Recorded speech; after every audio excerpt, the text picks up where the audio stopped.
The desert was littered with burning trucks, supply lines turned into graveyards of steel. Convoys vanished overnight, ambushed, bombed, or broken by endless miles of shifting sand. And yet one ordinary trucker, a man with no rank, no medals, and no engineering degree, would change everything. His idea was called ridiculous, impossible, even insane. But when it worked, it saved thousands of lives and altered the course of the war. Before we begin, tell me where you're watching from. Globe showing Europe, Africa. I love seeing how far our stories reach. And if you love real tales of courage, invention, and impossible odds, hit subscribe and join us for more stories history almost forgot. The year was 1942. The world burned on every front, from the frozen ruins of Stalingrad to the blinding sands of North Africa. Convoys stretched across oceans and deserts, carrying the lifeblood of armies, fuel, food, ammunition, but every mile was a gamble against death. The war machine devoured supplies faster than nations could produce them, and every truck, every crate, every gallon mattered. The Allies fought not just against men, but against distance, weather, and chaos itself. In North Africa, supply was everything. The British 8th Army fought Rommel's Afrika Korps across hundreds of miles of featureless sand, a war of engines and endurance. Yet behind every battle line, a quieter war raged, the struggle to keep the front fed, fueled, and fighting. The supply routes, long, exposed, and fragile, were bombed daily by German aircraft. Truck convoys vanished beneath firestorms, their cargo scattered across the dunes. Men died not in combat, but delivering bread and bullets. The logistics nightmare wasn't just a statistic, it was a bleeding wound. Mechanics worked by moonlight, patching trucks with scrap metal. Drivers slept in their seats, haunted by the thought of the next ambush. The desert swallowed everything, engines clogged with sand, tires burst on rocks, men went mad under the heat. The phrase, "the desert takes what it wants," became a bitter truth whispered in every camp. Every commander knew the same grim equation. For every 10 trucks sent, maybe 6 arrived, sometimes fewer. The rest burned, broke down, or disappeared into the endless sand. And without those trucks, battles were lost before they began. Ammunition ran dry, fuel tanks empty, soldiers starved in the open. Logistics, the invisible spine of war, was cracking. The Germans, efficient and ruthless, exploited it mercilessly. Luftwaffe pilots hunted convoys like wolves, following tire tracks and dust clouds to easy prey. Radio intercepts and spies revealed routes and timing. The Allies, for all their strength, were losing not because they lacked courage, but because they couldn't move fast enough or safe enough across the deadly desert. The High Command tried everything: camouflage nets, night convoys, diversionary columns. Nothing worked for long. The desert was too open, too unforgiving, and every failure meant more men lost, more supplies gone, more battles fought on empty stomachs. Commanders began to despair. They needed a miracle, something, anything, that could outsmart both the terrain and the enemy. And in that chaos, amid dust storms and desperation, one man, a truck driver with oil-stained hands and a stubborn streak, began to see the war differently. He wasn't a soldier by choice. He didn't wear polished boots or carry medals, but he understood trucks, and more importantly, he understood people. What he would do next seemed absurd, but it would change everything. The problem was as brutal as the desert sun. The convoys simply couldn't survive. Every supply mission from Tobruk to El Alamein was a deadly lottery. The British 8th Army relied on long, exposed routes stretching hundreds of miles through terrain that offered no cover, no shade, and no mercy. Dust rose like a beacon to enemy aircraft. The Luftwaffe didn't even need radar, they just followed the trails and struck. Fuel depots went up like volcanoes, and the loss rates were catastrophic. The numbers told a grim story. Up to half of all supplies were being destroyed or lost before they ever reached the front. Commanders knew it couldn't continue. Tanks without fuel were just steel coffins, guns without shells were nothing but hollow tubes, and men without water, they didn't last long in the Libyan heat. The 8th Army was being strangled by the very desert it fought to cross. Every new operation began with the same question: can we even get there? And too often, the answer was no. Efforts to protect the convoys had failed spectacularly. The Royal Air Force could offer only limited cover, too few planes, too wide a sky. Armored escorts slowed the columns down, making them easier to spot. Even traveling by night wasn't enough. Moonlight on sand betrayed every shadow. The Germans had turned destruction into an art form, using spotters, flares, and fast Stuka bombers that struck before a driver even had time to dive from the cab. The desert offered no forgiveness for mistakes. A broken axle, a punctured tire, even a few extra minutes idling could mean disaster. Engines overheated, men baked inside metal cabins that reached temperatures high enough to blister skin. And when the air raids came, there was nowhere to hide, just the sound of screaming engines above, the whistle of bombs, and the thundering shockwave that followed. For those who survived, the silence after was worse. Officers pored over maps and charts, desperate for a solution. Some suggested shorter routes, but geography laughed at them. There was no shortcut through hell. Others proposed decoy convoys or dummy vehicles, but even those required fuel and manpower the Allies didn't have. The sheer logistics of war had become an enemy in itself. The trucks that carried victory were being swallowed by their own necessity. The psychological toll was immense. Drivers volunteered less and less for convoy duty, knowing full well it was a death sentence. They called themselves the moving dead, a grim joke that masked terror. Each trip began with nervous rituals, a photograph tucked in a pocket, a last cigarette, a muttered prayer. They didn't fear battle. They feared the waiting, the emptiness, the sense that no one would even know where their bones ended up. By mid-1942, morale was collapsing. The generals had plans, but not solutions. Every officer had theories, but none that worked. And it was then, as the situation grew desperate, as the great machine of war began to choke on its own logistics, that an unlikely man began to ask a forbidden question. What if the problem wasn't the enemy at all? What if it was how we moved? He wasn't a strategist. He wasn't even military. He was just a civilian driver with grease under his nails and sand permanently caked in his boots, a former long-haul trucker from Liverpool who'd seen more blown tires than battlefields. But what he saw in those convoys, in the endless repetition of failure, sparked a thought so strange that even his friends called it madness. He began to notice something that others ignored: the patterns. The way convoys always took the same routes, at the same speeds, in the same formation. It was predictable, mechanical, human. And that predictability, he realized, was exactly what was killing them. His name was Arthur Harrington, though most called him Harry the Hauler. Before the war, he was just another trucker winding through the industrial arteries of Britain, moving coal, steel, and machinery between Liverpool docks and the Midlands. He wasn't a man of science or war. His education came from miles on the road and nights spent under broken engines, fixing them by the dim glow of a headlamp. But Harry had one thing that the polished officers and trained engineers didn't: instinct.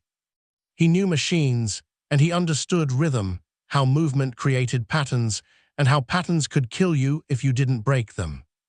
In civilian life, Harry had learned that trucks weren't just metal, they had temperaments.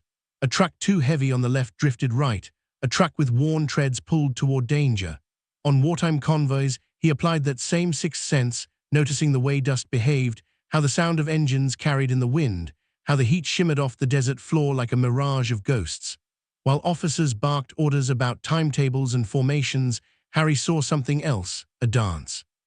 A rhythm that, if altered just slightly, could change everything. When the war began, he'd volunteered as a civilian driver, moving ammunition and food for the 8th Army. To him, it wasn't about glory, it was about doing a job no one else wanted. But months turned into years, and the faces of his fellow drivers changed faster than he could remember them. Men vanished with their trucks, no wreckage, no radio calls, just silence. And every night, the same question haunted him: why do we keep dying the same way? Harry started to pay attention obsessively.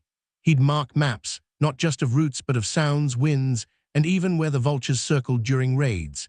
He studied the way sunlight caught on the metal of fuel drums, how tire tracks reflected light at certain hours. He began writing small notes: visibility higher at dawn, dust trails longest in tailwind, aircraft spot reflections at 12:00:14:00 HRS. He wasn't a scientist, but he was gathering data, the kind no one else cared to see. Other drivers thought he'd lost his mind. They laughed when he asked them to change their tire pressure or paint over shiny parts of their trucks with mud. "You can't outsmart the desert, Harry," one man joked. "You just survive it." But Harry didn't laugh. He had a theory forming, something half madness, half genius. He believed the enemy wasn't just watching the convoys, they were reading them. The dust trails, the noise, the heat signatures, they all told a story, and the Germans knew how to read it. If he could rewrite that story, maybe, just maybe, he could change the ending. Then came the day that broke him and solidified his resolve. A convoy he'd helped plan, one he was meant to join but missed due to an engine breakdown, was annihilated near Sidi Barrani. 22 trucks, 38 men, not a single survivor. Harry arrived the next morning to a horizon of twisted metal and burned-out wheels. The smell of scorched fuel and flesh hung thick in the air. He walked among the wrecks, tracing his hand along what used to be engines and faces. That night he sat alone beside his truck, staring at the stars, and promised himself that no convoy under his watch would die like that again. He knew he'd never have the rank to command men, but he didn't need permission to think. And so, under the cover of darkness, in a makeshift camp workshop, he began to tinker not with engines but with ideas. He'd spent a lifetime hauling goods across treacherous terrain. He knew how to survive breakdowns, weather, and exhaustion. Now he meant to survive war. He started sketching in the dirt with a wrench, whispering to himself as though the desert might overhear. His plan was ridiculous, unmilitary, the kind of thing that would get him laughed out of any briefing room, but deep down Harry didn't care, because for the first time in months he saw a glimmer of something that had vanished from those supply lines long ago: hope. The spark came one blistering afternoon in July 1942. The heat shimmered like glass, the air so thick with dust it burned to breathe. Harry sat beneath his truck, wiping grime from his hands, watching a column of vehicles in the distance snake across the dunes. They moved with precision, same speed, same distance, same formation.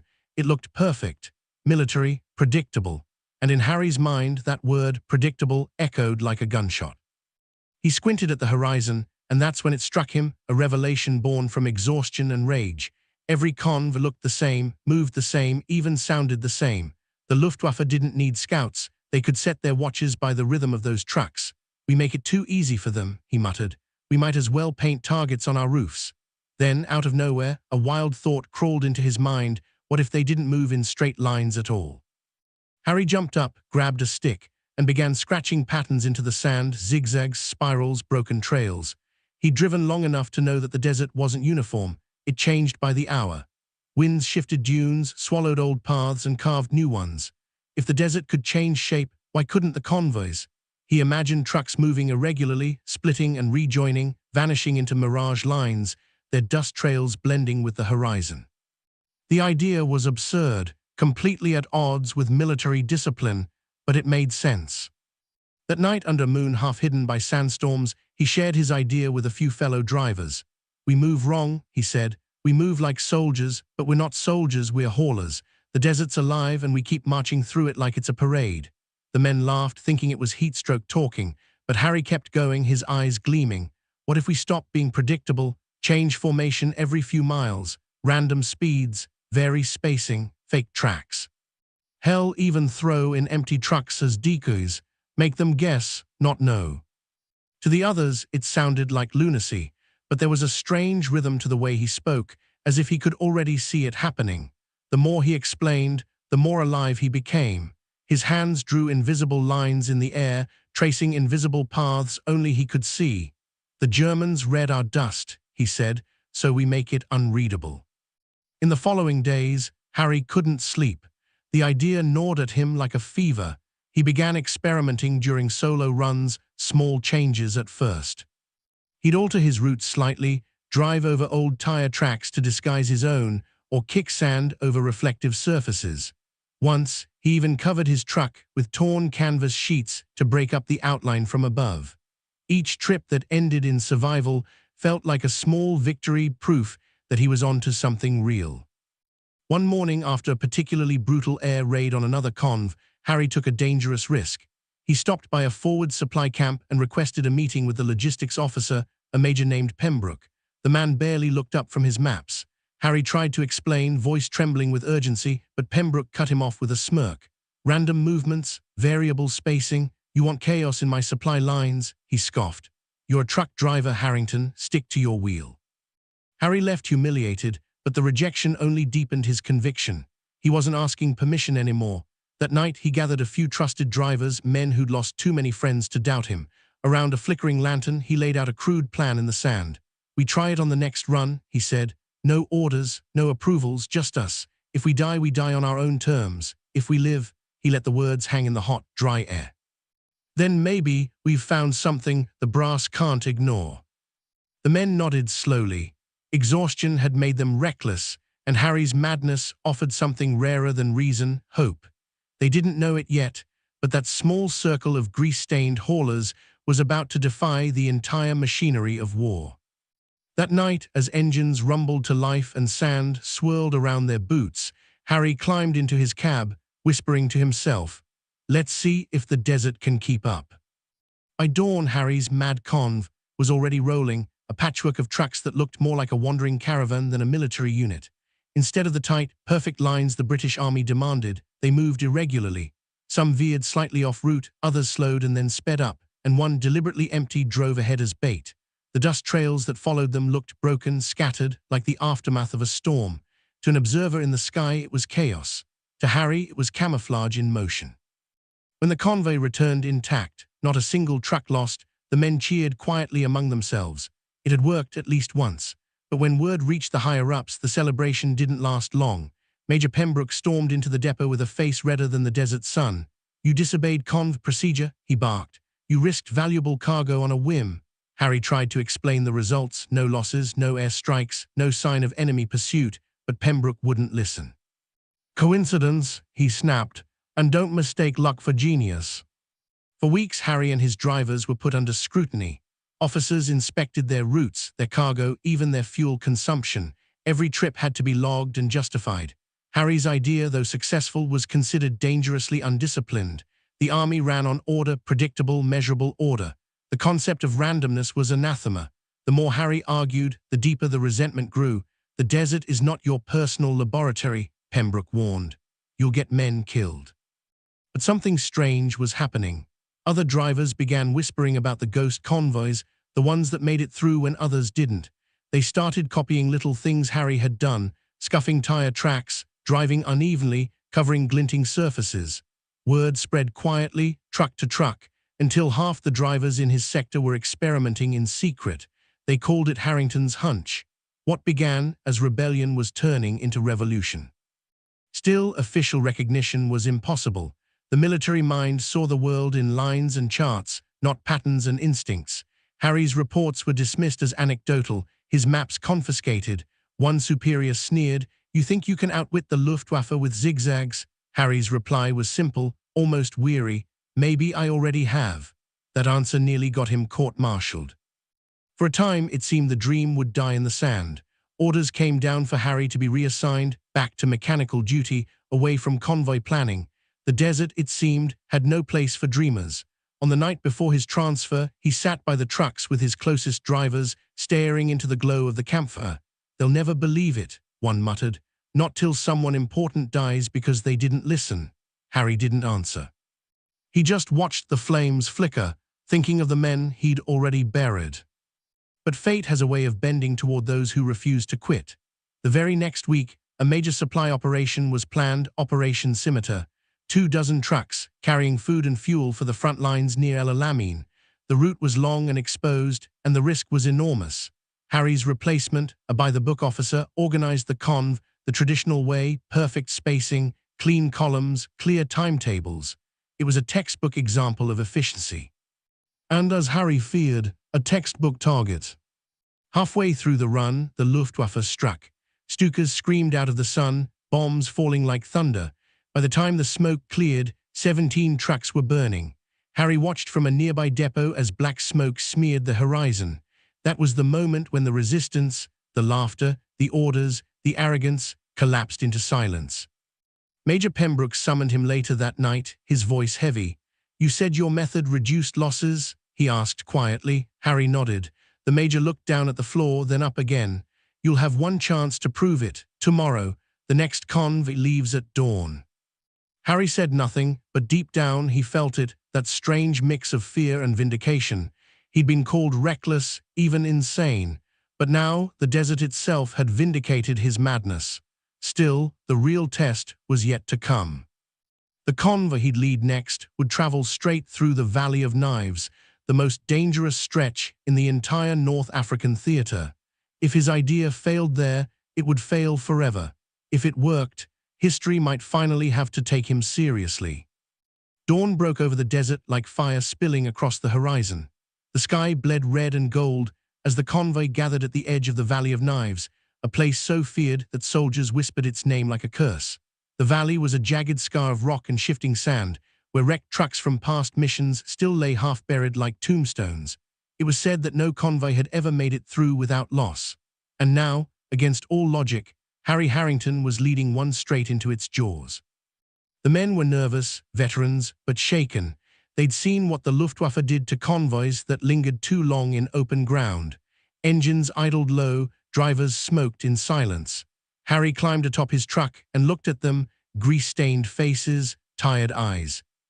Every one of them knowing what this could mean. "Listen up," he said. "No straight lines, no rhythm, no order. You'll drive like you've lost your minds. Vary your speed, change your distance. If you see dust from another truck, don't follow it, cross it, make the desert guess." They stared at him like he'd gone mad. A few grumbled, others exchanged skeptical glances. One old driver named Morgan spat in the sand. "We'll look like fools," he muttered. Harry smiled faintly. Better fools than dead. With that, the engines roared to life. The sound rolled across the dunes like thunder. The convoy of 15 trucks lurched forward, but instead of forming up neatly, they fanned out, some veering wide, others hugging the rock outcrops. To an observer above, it must have looked like chaos, no discernible formation, no rhythm. Dust trails broke and twisted into each other, creating a visual storm that blurred outlines and direction. The first few miles passed in tense silence, every man waiting for the inevitable scream of Stuka's overhead. At midday, the first enemy patrol appeared, 3 Luftwaffe bombers cutting low through the shimmering heat. The sirens began their eerie wail, drivers braced, but something strange happened. The planes circled once, twice, then flew on.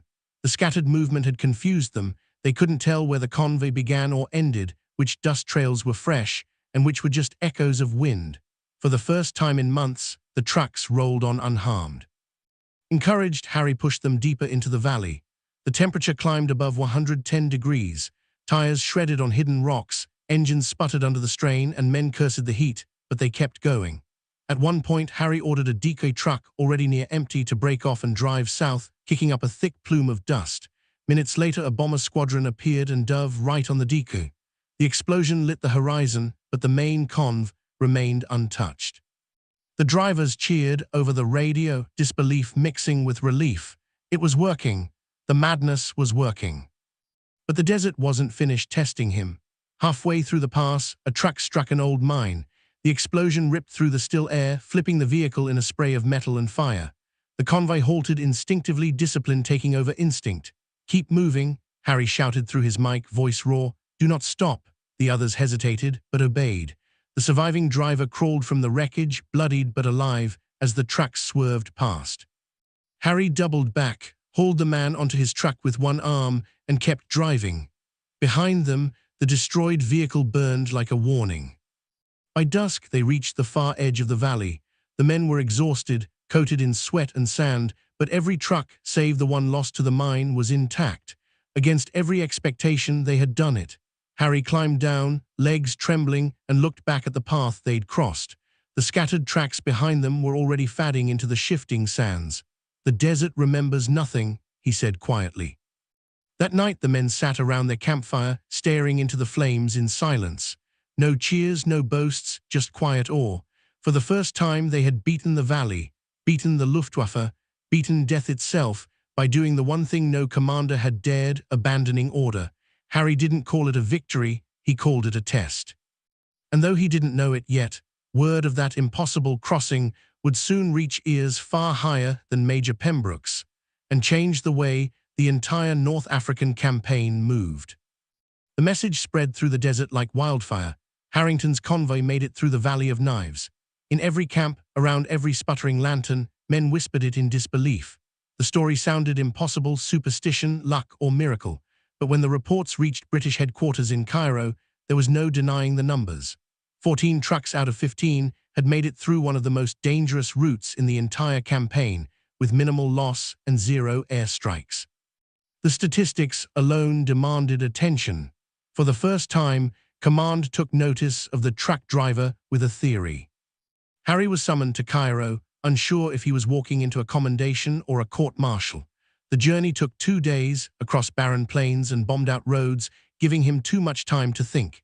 He replayed every mile of that convoy in his mind, second-guessing every choice. By the time he arrived, he was certain they'd dismiss him again. He wasn't an officer, not even enlisted, just a civilian in a war zone.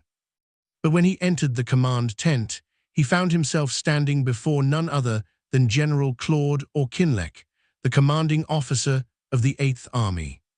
The general was a tall, thin man with cold eyes that seemed to read everything before you spoke.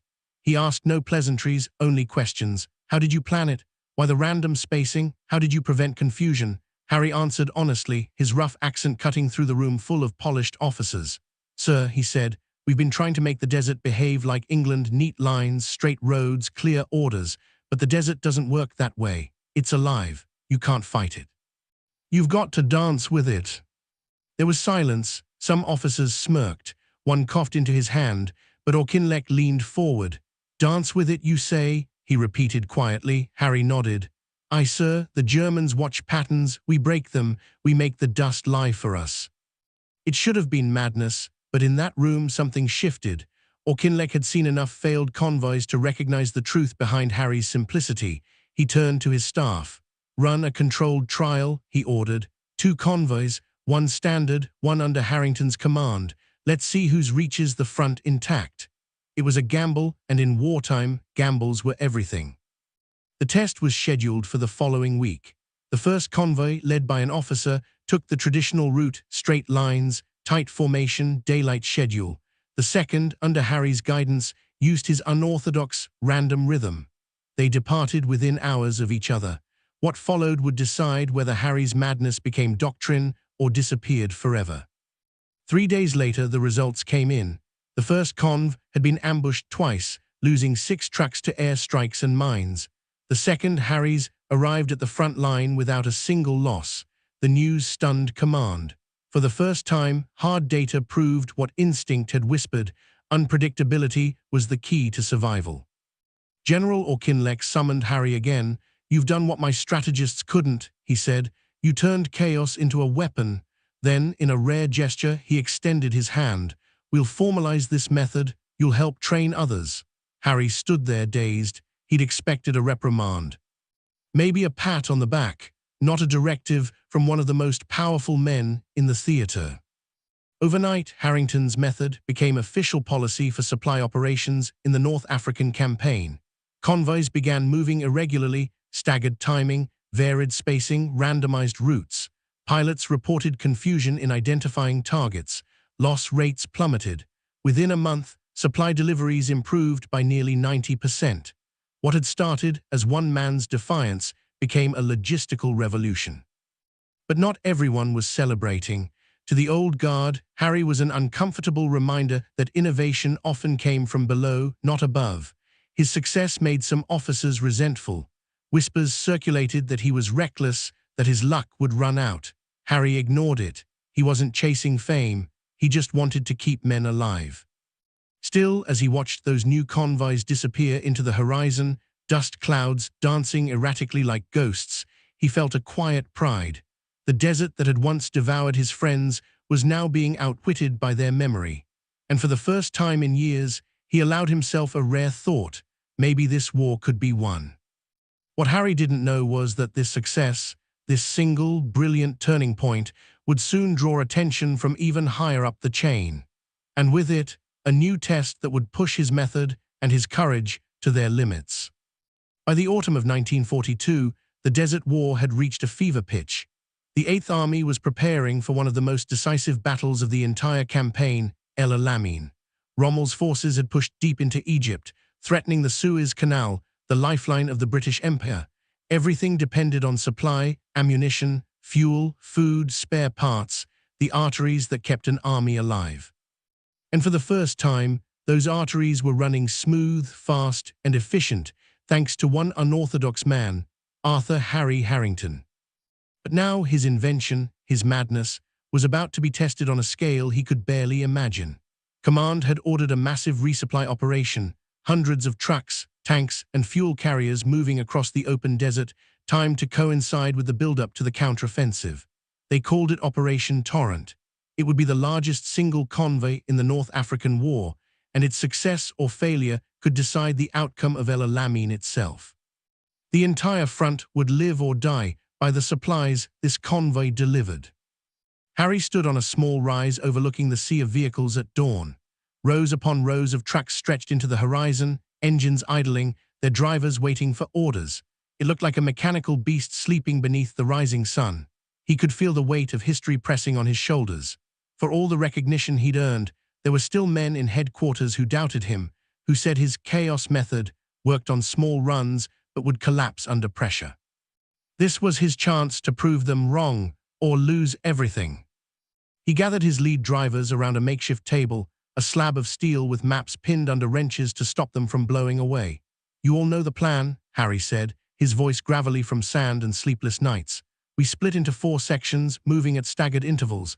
No straight lines, no synchronized timing. Every section will weave through the desert like a school of fish, together but never predictable. If they hit one group, the others adjust." He looked each man in the eye.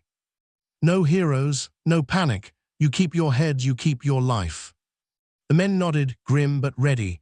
They'd all seen what the method could do. Some wore makeshift scarves and goggles, faces caked with oil and dust, not soldiers but survivors.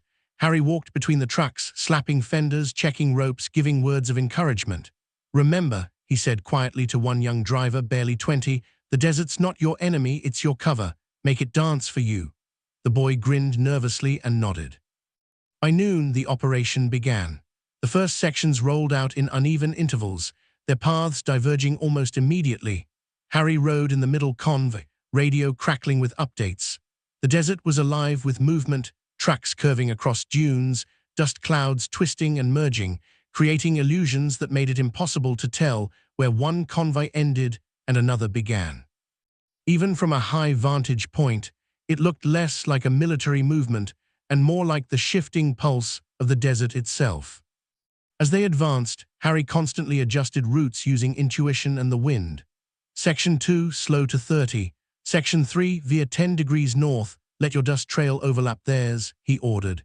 His map was half nonsense to the officers back in Cairo, but to Harry it was a living thing, dynamic, breathing, improvising. What looked like chaos was actually choreography. On the second day, enemy reconnaissance planes appeared, glinting like silver fish against the sky. Everyone held their breath. The planes circled once, twice, then drifted away. Their reports, intercepted later, would reveal confusion. Multiple columns observed, cannot determine formation or direction. Exactly as Harry intended. Night fell and the convoys moved under starlight. Engines hummed low, headlights blacked out, drivers guided by the faint glow of phosphorescent paint. Harry had insisted they apply to bumpers, an idea he'd stolen from his days driving coal trucks through foggy English nights. It wasn't military regulation, but it worked. The convoy glided through the desert like a phantom train. When dawn broke on the third day, the radio crackled again, scouts reporting contact near the forward lines. They made it. The supplies, tens of thousands of gallons of fuel, tons of ammunition, food for weeks, arrived intact. Against all odds, Operation Torrent had succeeded. The largest convoy in the North African campaign had survived without a single air strike or major loss. At headquarters, officers who'd once mocked Harry now spoke his name with reverence. Reports called his method a decisive factor in the logistical success preceding the Battle of El Alamein. But while the brass wrote memos and claimed credit, Harry sat on the hood of his truck, watching the sunrise, chain-smoking in silence. He didn't feel like a hero. He felt tired, deeply, profoundly tired. Still, as the rumble of tanks echoed across the horizon, he allowed himself a faint smile. The war was turning. The supplies he'd helped deliver would fuel Montgomery's assault, the counterblow that would finally drive Rommel from Africa. His ridiculous method had become the beating heart of an army. But Harry didn't know that this triumph, his masterpiece, would also be his undoing, because success in war has a price, and the desert, as always, demands its due. The desert exploded with fire. It was October 23, 1942, the start of the Second Battle of El Alamein. From horizon to horizon, artillery thundered like an unending storm. The night sky pulsed with light as thousands of shells streaked toward the German lines. Soldiers on both sides felt the ground shake under their boots. The roar was so constant that men shouted at each other just to be heard. And behind that chaos, far from the front lines, Harry Harrington's convoys moved again, silent, relentless, invisible in the darkness. The supplies from Operation Torrent had arrived just in time. Every gun that fired, every tank that advanced, every ration that fed the exhausted infantry, all of it flowed through the veins of Harrington's system. But even now, as the Eighth Army pushed forward, the demands multiplied. Ammunition had to be replenished, fuel hauled to the armor spearheads that churned through the sand.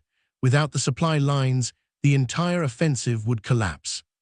And so Harry was called upon once again, not as a driver now, but as the architect of movement. Headquarters had transformed his system into doctrine. Maps were redrawn with flexible routes. Convoys moved in unpredictable patterns, twisting, splitting, rejoining, following the rhythm he'd once called the desert's dance. Each night, trucks crept toward the front under the cover of dust storms and artillery smoke. The Luftwaffe, once the terror of the desert, found itself blind. Pilots searched the empty dunes for their prey and saw nothing but mirages. The sky that had once rained death now passed over harmlessly. Harry rode with one of the lead convoys, the desert flashing with distant gunfire. He could smell cordite in the wind, hear the faint rattle of machine guns miles ahead. It was a strange feeling to be so close to the front, yet so vital to its survival. His men drove like ghosts, headlights off, engines throttled low. Every few miles, he'd tap the roof of the cab, signaling adjustments. Veer left, too much dust. Or ease off, we're catching their trail. His instincts guided them through a battlefield that no map could describe. As they neared the drop point, flares began to streak across the horizon, green and red, signals from advancing units. The front was moving fast, Rommel's lines were faltering. Harry ordered the convoy to accelerate. The trucks surged forward, carrying everything from shells to medical kits. The ground shook with tank fire. The men gritted their teeth and pressed on. They weren't soldiers in the traditional sense, but every one of them knew they were as essential as any rifleman in the fight. Suddenly the air changed. The low whine of engines cut through the thunder. Aircraft, someone shouted. Harry looked up, 2 German fighters sweeping in low, hunting targets. Scatter, he bellowed. The trucks split apart instantly, weaving across the sand like fleeing shadows. Dust exploded upward, blinding the pilots. One bomber dropped its payload too early. The blast hit empty ground. The other tried to circle back, but the shifting trails and smoke confused its aim. Within minutes, the sky was empty again. The convoy had survived untouched. They reached the front just before dawn. Soldiers cheered as the trucks arrived, headlights finally flicking on like beacons through the haze. Boxes of shells were unloaded straight into waiting hands. Mechanics refueled tanks by lantern light, drivers collapsed in exhaustion, and somewhere in the distance, the unmistakable cry went up, "They're retreating." Rommel's Afrika Korps, out of supplies and outmaneuvered, was falling back. As the sun rose over the dunes, the scale of the moment became clear. El Alamein wasn't just a victory of arms, it was a victory of movement. Logistics had turned the tide. The impossible desert had been mastered not by generals or scientists, but by a truck driver with an idea everyone had called foolish. Without his convoys, the guns would have fallen silent, the tanks stranded, the men starved in the sand. That night, under the pale light of the moon, Harry stood on a ridge watching the smoke drift over the horizon. In the distance, he could see the faint glimmer of victory, fires burning in retreat, the desert reclaiming its silence. His men gathered around him, laughing, shouting, weeping. Someone handed him a tin mug of coffee gone cold. He raised it, half smiling. "To the road," he said softly, "to every man who kept it alive."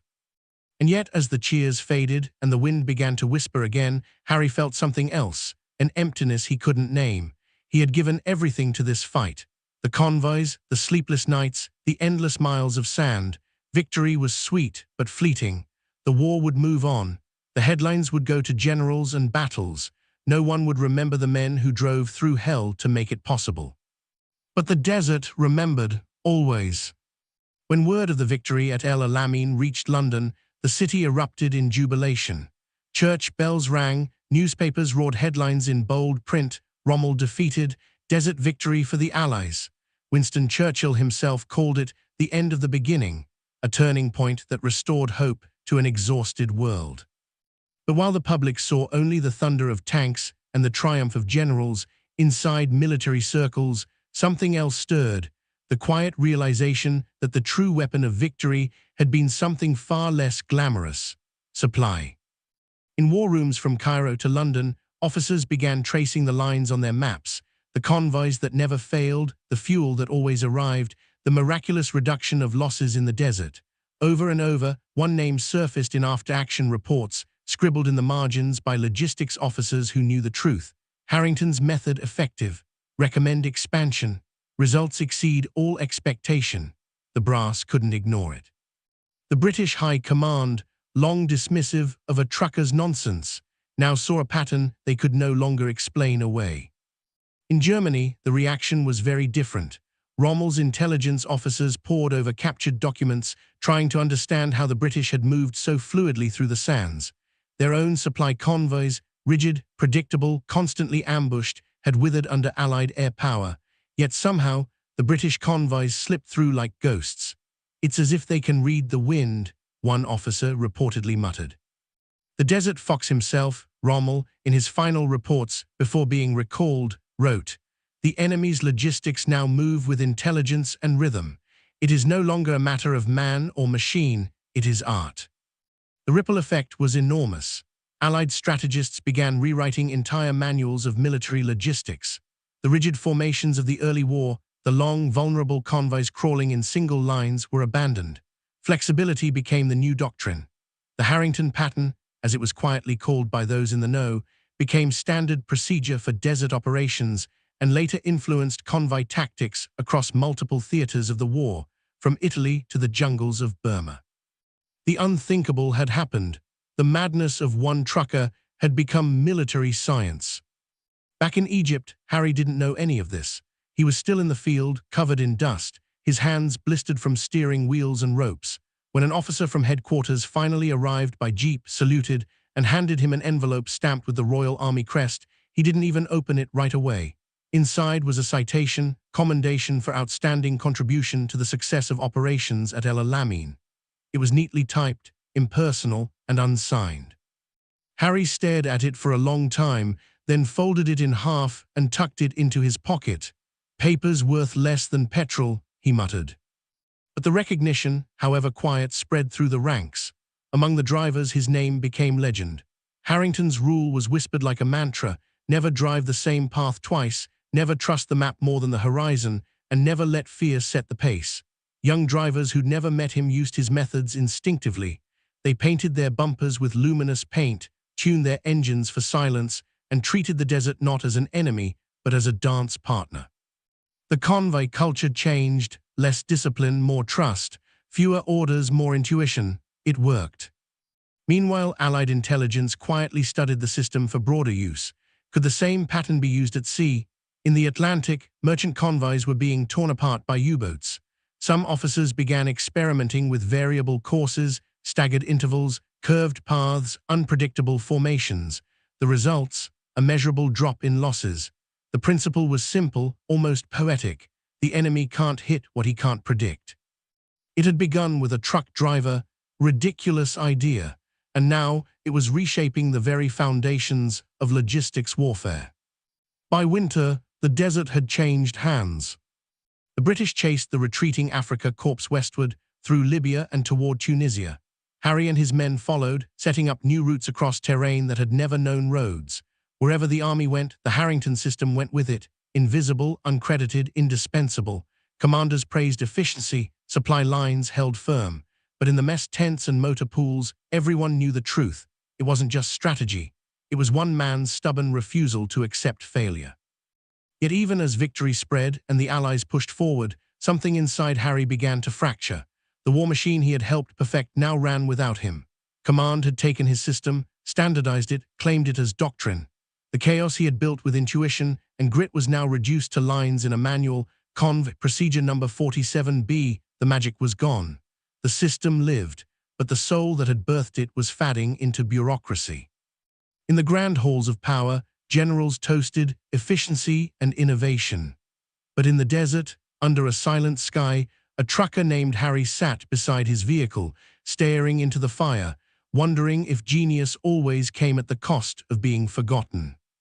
The shockwave had reshaped the war, but it had also erased its source. By early 1943, the war had begun to tilt, slowly, painfully, but unmistakably, in favor of the Allies. In North Africa, Rommel's once invincible Afrika Korps was shattered, retreating westward toward Tunisia under relentless pursuit. In every desert base, in every forward camp, supply convoys rolled like lifeblood through the veins of victory. Harry Harrington's method, once laughed at, then quietly stolen, had become invisible doctrine. The trucks never stopped. The fuel never ran dry. The army had found its rhythm. And yet, few men in the field truly understood just how close the war had come to collapse before that rhythm began. Historians would later write that the British victory in North Africa was won not by superior firepower, but by logistics, by the movement of men and material through impossible terrain. In the official reports, it was credited to adaptive convoy strategy, a sterile phrase that told nothing of the dust, the fear, or the man behind it. But among those who had lived it, the drivers, the mechanics, the young soldiers who had followed those winding trails under moonlight, the truth burned brighter. They knew that victory had been carved into the sand by a man who refused to drive in a straight line. The impact of Harrington's chaos method spread beyond the desert. In Sicily, as the Allies planned their invasion of Europe, logisticians studied the North African operations carefully. Fluid movement became the new gospel. Convoys were redesigned for adaptability. Supply officers were trained to improvise under fire rather than rely on rigid command structures. What began as an act of rebellion, a trucker ignoring orders in the middle of a war, had evolved into one of the most quietly revolutionary changes in modern military thinking. Even across the ocean, in the vast Pacific, echoes of the method could be felt. American commanders, facing the logistical nightmare of island warfare, studied how the British had managed to sustain an army across endless desert miles. The phrase distributed logistics began appearing in U.S. military memos, a fancy term for what Harry had done by instinct. The philosophy was simple: anticipate chaos, embrace it, and make it work for you. It was, in every sense, the art of turning disorder into advantage. In London, the Ministry of War prepared a quiet commendation list. Some names were familiar: generals, officers, engineers, but one stood out, buried halfway down the page: Arthur Henry Harrington, civilian transport specialist, attached to 8th Army. He was nominated for the Order of the British Empire, a rare honor for a civilian.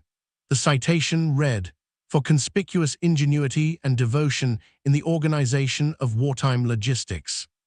But the letter never reached him. By the time it arrived in Cairo, Harry had already been transferred again, this time to a supply depot near Tripoli. He never attended any ceremony.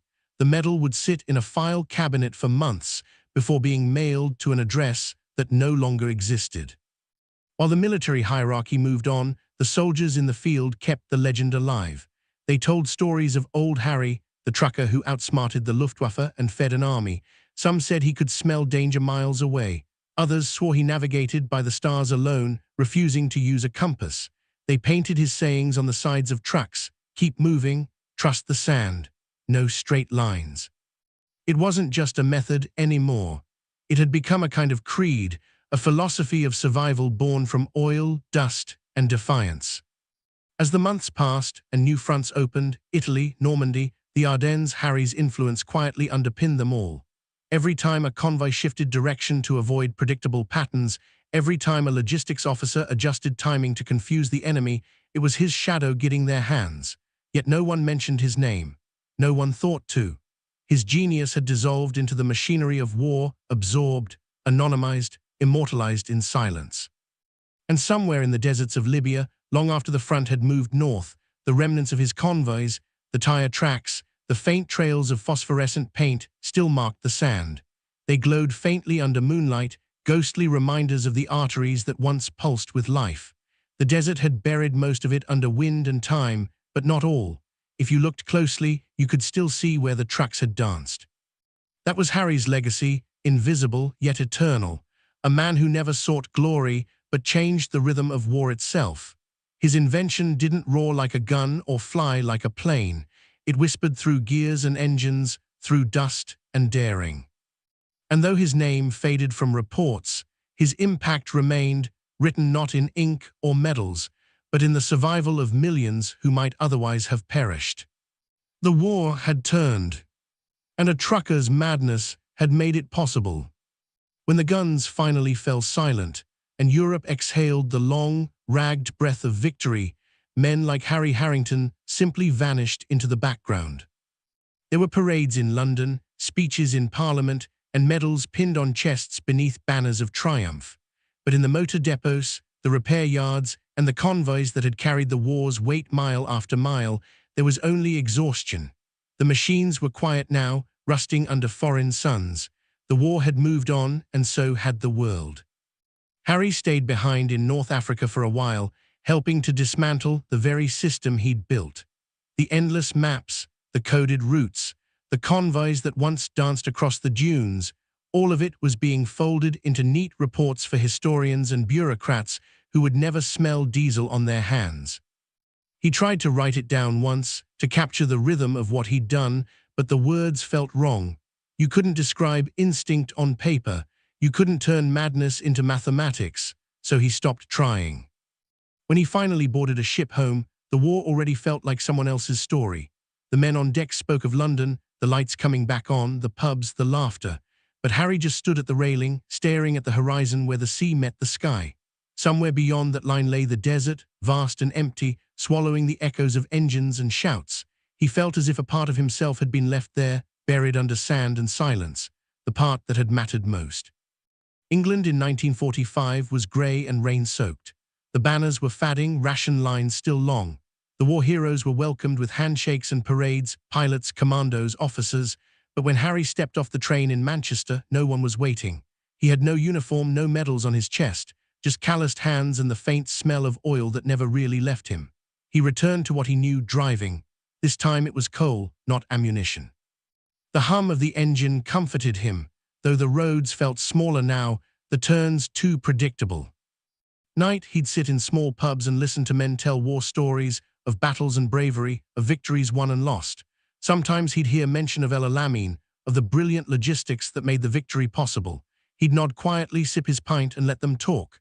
Once, when a younger man declared, "It must have been the generals, Montgomery, they say, planned it perfectly," Harry smiled faintly and said, "Aye, maybe he did." Then he returned to his drink, saying nothing more. But the war had marked him in ways no one could see. Some nights, he'd wake up sweating, hearing engines in the dark, seeing headlights flicker through imaginary sandstorms. He'd lie there, listening until the illusion faded. The chaos that had once made him powerful now haunted him, a rhythm he couldn't turn off. He was proud, yes, but also hollow. The world had moved on, and men like him were the ghosts that progress forgot. In 1951, a letter arrived, yellowed, official. Inside was a medal and a note, in recognition of your contribution to the success of Allied operations in North Africa. It had taken almost a decade to find him. Harry looked at it for a long time, then set it on the mantel beside a chipped mug and a photograph of his old crew, smiling in the desert sun. "Too late," he muttered softly, "too bloody late." But he didn't throw it away. He left it there, unpolished and unremarkable, as quiet proof that he hadn't imagined it all. As passed, his hair went grey, his hands stiff. The war stories became history lessons, the faces in the photographs faded. But sometimes on long drives through fog and rain, when the road curved and the world disappeared into mist, he'd feel it again, that sense of motion, of freedom in the unknown. He'd roll down the window, breathe in the air, and for a moment the English countryside became the North African desert, endless and alive. He'd smile to himself and whisper, "No straight lines, boys. Keep her dancing." When Harry Harrington died in 1962, there was no obituary in the papers, no military honors, just a small notice. Arthur H. Harrington, transport worker, aged 54. His few remaining friends, old drivers, veterans of the desert, gathered in a pub that night, raised their glasses and told stories of the convoys that had once outwitted death itself. "He kept us alive," one said simply. "He taught us how to move when the world said stop." And in that quiet moment, amid laughter and memory, the desert stirred again, somewhere far away, under a blanket of stars, where old tracks still glowed faintly beneath the sand. The war had ended, but Harry's dance would never truly stop. 2 decades after the war, the world had changed beyond recognition. The age of jets and rockets had arrived. Television flickered in every home, showing sleek missiles and gleaming machines that promised to make war cleaner, smarter, even bloodless. The old world of gears and grease, of engines coughing through dust, was fading into sepia photographs and dusty archives. The men who had fought in the desert were retiring, dying, or being forgotten. Their stories drifted quietly out of living memory, replaced by the myth of modern warfare. Harry Harrington's name appeared nowhere in the textbooks. In the official histories of El Alamein, there were charts and timelines, strategic analyses, maps showing supply lines in neat, perfect lines, ironically, the very opposite of what he'd created. His convoys were remembered as adaptive logistics, a sterile phrase stripped of the humanity that had given it life. No one mentioned the trucker who defied orders. No one wrote about the nights under starlight or the phosphorescent paint glowing faintly on steel bumpers. The chaos had been domesticated into bureaucracy, efficient, yes, but lifeless. And yet, his fingerprints were everywhere. In the Korean War, supply convoys used the same staggered, flexible formations to avoid ambushes. In Vietnam, helicopter resupply routes mimicked his principles: unpredictability, timing, rhythm. Even in modern times, satellite logistics and drone convoys follow algorithms that echo Harry's instinctive rules. Never be predictable, never move in straight lines, always adapt to chaos. What had once been gut feeling had evolved into mathematics, into code. The wild genius of a trucker in the desert had become the blueprint for the future of warfare. In 1975, a military historian named Dr. Elena Marsh came across a series of forgotten field reports while researching British supply operations in North Africa. One note caught her eye, handwritten, smudged with sand: "Convoy led by A.H. Harrington, losses nil, unorthodox routes, method unclear but effective." She began digging, and what she uncovered astonished her. Hidden in the appendices of dusty reports were repeated mentions of the same man, a civilian driver, later called transport specialist, whose methods had reshaped supply operations without ever being formally documented. Marsh spent years tracing the fragments: memos, convoy logs, even a faded photo of a bearded man standing beside a truck marked Desert Ghost. When she published her findings in 1979 under the title "The Invisible Architect of El Alamein," few took notice. The world was still captivated by the great generals, the grand strategies, the heroics of command. But among veterans, her work struck a chord. Letters began arriving at her office, old soldiers writing in shaky handwriting, saying, "I drove under him," or "He saved us all." One wrote simply, "Tell the world about Harry. He made the desert dance." Marsh later visited North Africa, retracing the old convoy routes. Most of the war's scars had been swallowed by sand, but in certain places, under the moonlight, she could still see faint depressions, the ghostly traces of tire tracks that seemed to twist and curve in impossible patterns. Locals told her that sometimes, when the wind blew just right, the sand shifted to reveal long, winding lines that glowed faintly under the starlight. Old paths, they called them, the roads that fooled the plains. She stood there for hours, staring at those trails, imagining the convoys, the engines rumbling, the drivers shouting, the courage it took to move through endless nothingness armed with nothing but belief. He must have seen the desert differently, she whispered to herself, not as an obstacle but as a partner. She collected a handful of sand from the site and later kept it in a small jar on her desk, a silent tribute to a man who had changed history without ever seeking credit. By the time her research gained wider recognition in the 1990s, Harry Harrington's story had already drifted into legend. His family, if any remained, could not be found. His grave was unmarked, lost to time, yet his ideas lived on in ways he could never have imagined. Military academies around the world now taught adaptive logistics as a principle of modern warfare. Artificial intelligence systems managing autonomous convoys used algorithms that traced their roots directly to his improvisational methods. A trucker's intuition had become the language of machines. And though his name was barely known, his legacy pulsed through every convoy, every supply line, every calculated path that defied predictability. It was as if the desert itself had whispered his secret to the future: move with the wind, not against it. In the end, Harry Harrington became what he'd always been: invisible yet essential. The man who kept the lifeblood of war flowing, whose madness became order, whose silence became the foundation of progress. He had been forgotten by history, yes, but in the motion of every truck, every hum of an engine crossing an impossible distance, his spirit endured. Somewhere, far from the noise of history's parades, the desert still remembers his dance. The wind moves across the North African desert like time itself, slow, steady, and unstoppable.